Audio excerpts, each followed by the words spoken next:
House میں جس میں اس وقت ہم سب حاضر ہیں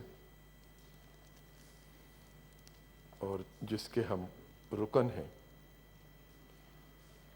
اس کی افادیت اور اس کی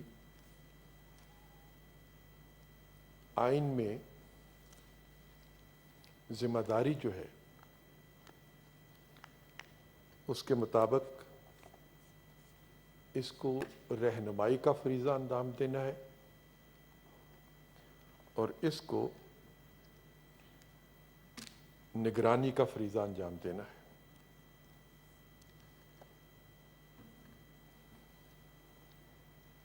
اس وقت سے زیادہ کون سا وقت ہوگا جب رہنمائی کی ضرورت تھی اور جب نگرانی کی ضرورت تھی؟ لیکن حقیقت یہی ہے کہ رہنمائی کے دنوں میں اس ہاؤس سے رہنمائی حاصل نہ کی گئی اور جن امور کی نگرانی کرنی چاہیے تھی ان کی نگرانی کرانے کا احتساب کا جو فرض عائد ہوتا تھا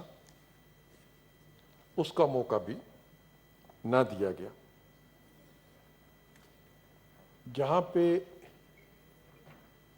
لاک ڈاؤن کرنا تھا اس کو ہم نے ختم کر دیا اور پارلیمنٹ کو لاک ڈاؤن کا شکار بنا لیا۔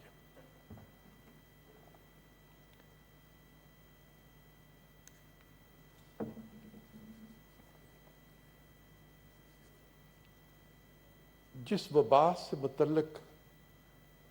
یہ شکوے میں آپ سے کر رہا ہوں اس کے لیے ان نشستوں پر وزیر صحت کو موجود ہونا چاہیے تھا۔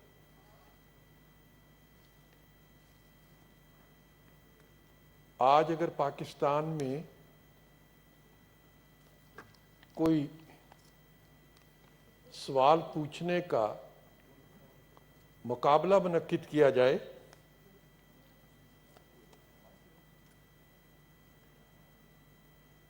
اور پاکستان کے عوام سے یہ سوال پوچھا جائے کہ ان کا وزیر صحت کون ہے،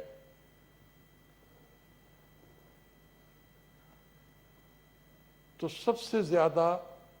منفی جواب آئیں گے کہ لوگوں کو اپنے وزیر صحت کا نام معلوم نہیں ہوگا۔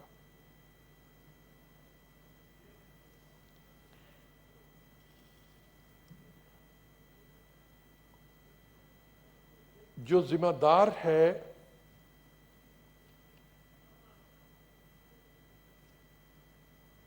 پاکستان بھر کے عوام کی صحت کا اور جس نے یہ ذمہ داری خود اپنے پاس رکھی ہے، اپنے آپ کو سونپی ہے، وہ اس ذمہ داری کو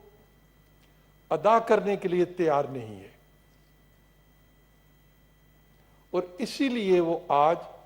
ان نشستوں پہ نظر نہیں آتا، کیونکہ وہ جواب دہی کے امر سے گھبراتا ہے۔ وہ ان سوالوں کا جواب نہیں دے سکتا جس کی ذمہ داری اس نے خود اپنے آپ کو سونپی ہوئی ہے۔ تو جناب والا، ایک وبا جس کا پاکستان میں ہر پاکستانی شکار ہونے کے خوف میں مبتلا ہے، اس کا ذمہ دار وزیر اگر اپنی رونمائی کرانے کو بھی تیار نہیں ہے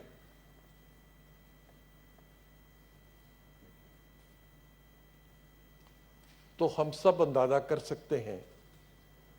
کہ ذمہ داری کو کس طرح سے نبھانے کی کوشش کی جا رہی ہے۔ سماجی دوری کا تصور جو اس وبا کے ساتھ وابستہ کیا گیا ہے اور درست طور پر کیا گیا ہے کہ ابھی تک جب تک اس کی ویکسین میسر نہیں ہوتی احتیاط سے اور سماجی دوری سے اس وبا سے بچا جا سکتا ہے۔ وزیر صحت نے وہ سماجی دوری اپنی ذمہ داری سے بھی اختیار کر لی۔ جناب والا، اسی ہاؤس میں اس بیماری کو اللہ کا عذاب بھی قرار دیا گیا ہے۔ یہ ایک نازک موضوع ہے، اس پہ گفتگو کرنے سے اعتراض کیا جاتا ہے، لیکن میں اس خطرے کو اس لیے مول لیتا ہوں کہ کل جب میرے بچے اس ہاؤس کی پروسیڈنگز پڑھیں گے اور ان خیالات سے مستفید ہوں گے جو اس بیماری کے ذمہ داری کے لیے رحمت العالمین کے کندھوں پر ڈال دی گئی، یعنی جس کو میں رحمت العالمین کہتا ہوں، دنیا کے لیے رحمت کہتا ہوں، رب العالمین کہتا ہوں، دنیا کا رب کہتا ہوں، جب بیماری کو اس کے کندھوں پر ڈال دیا گیا تو میرا فرض بن جاتا ہے کہ میں اس طرح کے خیالات پیش کرنے والوں سے بھی کوئی ایک دو باتیں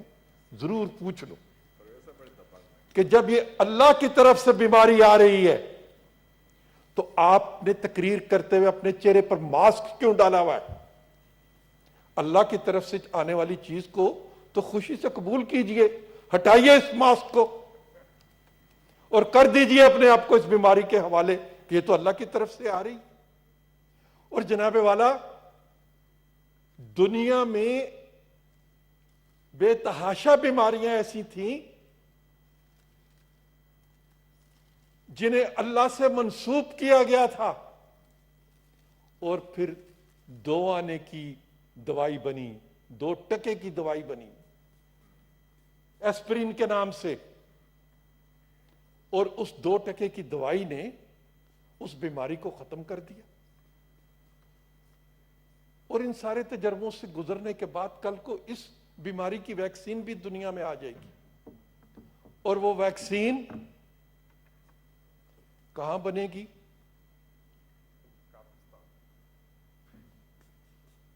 جن کو ہم بے حیائی کا اور فحاشی کا منبع سمجھتے ہیں، ان کی یونیورسٹیوں سے بن کے آئے گی وہ ویکسین، اور ہم یہ ماسک اتاریں گے، اس بیماری کے خوف سے نجات پا جائیں گے، اس ویکسین کو دوڑ دوڑ کے لائنوں میں لگ کے استعمال کریں گے،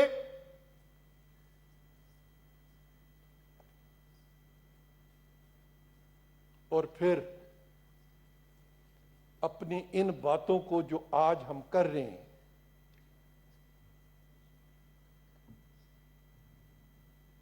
ان الفاظ کو واپس کیسے لیں گے؟ میں یہ باتیں نہ کرتا جناب چیئرمین، لیکن یہ باتیں کرنی اس لیے ضروری ہیں کہ جب اگر ہمیں کسی سوال کا جواب میسر نہیں ہوتا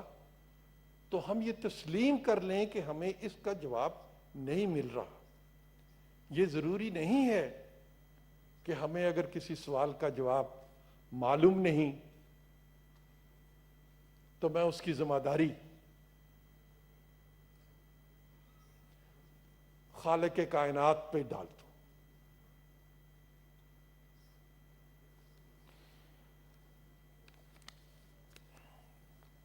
چونکہ بہت سی باتیں ایسی ہوئی ہیں جن سے میں اتفاق کرتا ہوں اور دہرانا نہیں چاہتا، تو میں ان باتوں کی طرف آپ کی توجہ دلانا چاہوں گا جو نہیں کی گئی۔ جی جناب چیئرمین، ہم سب اخبار میں پڑھتے ہیں، بہت دفعہ ایسی خبریں آپ کی نظر سے بھی گزری ہوں گی کہ مجرموں کے کچھ گروہ ایسے پکڑے جاتے ہیں جو معصوم بچوں کو اغوا کر کے کہیں سے لے آتے ہیں، پھر انہیں معذور کرتے ہیں اور پھر انہیں سڑکوں کے کنارے بٹھا کے ان سے بھیک منگوانے کا کام لیتے ہیں۔ پھر وہ گرفتار بھی ہوتے ہیں، بعض دفعہ بچ بھی جاتے ہیں، لیکن اس کہانی سے میں اور آپ سب واقف ہیں کہ مجرموں کے گروہ معذور بچوں سے بھیک منگوانے کا کام کرتے ہیں۔ کیا حکومتوں کو بھی یہ کام کرنا چاہیے؟ کیا وزرائے اعظموں کو بھی یہی کام کرنا چاہیے کہ ملک میں وبا آ جائے اور آپ اس بیماری کی آڑ میں دنیا بھر سے بھیک مانگنے کا کام شروع کر دیں؟ یا تو کسی دنیا کے ایک وزیر اعظم کا نام مجھے بتایا جائے جس نے کرونا کی وبا کے بعد بھیک مانگی ہو۔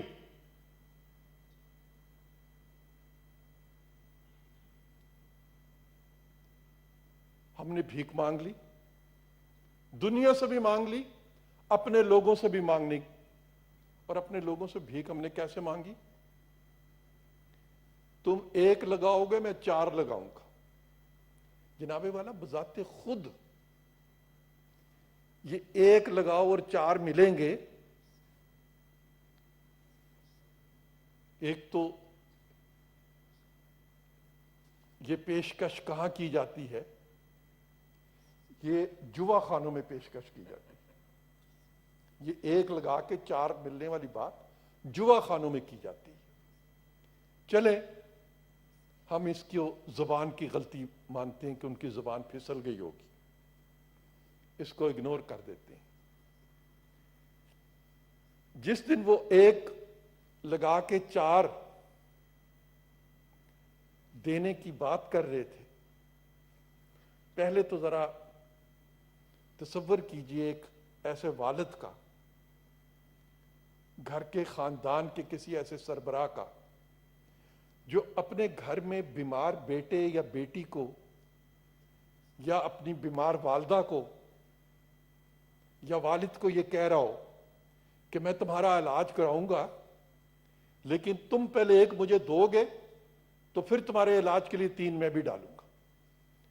اس خاندان کے سربراہ کو ہم کیا کہیں گے؟ کوئی لفظ اس سربراہ کے لیے تجویز کیا جا سکتا ہے، اس خاندان کے سربراہ کے لیے جو گھر میں بیماری کا علاج اس شرط پہ کرتا ہے کہ پہلے تم مجھے دو پھر میں تمہارے لیے دوائی کا بندوبست کروں گا؟ جب یہ سنگ دلی ہو،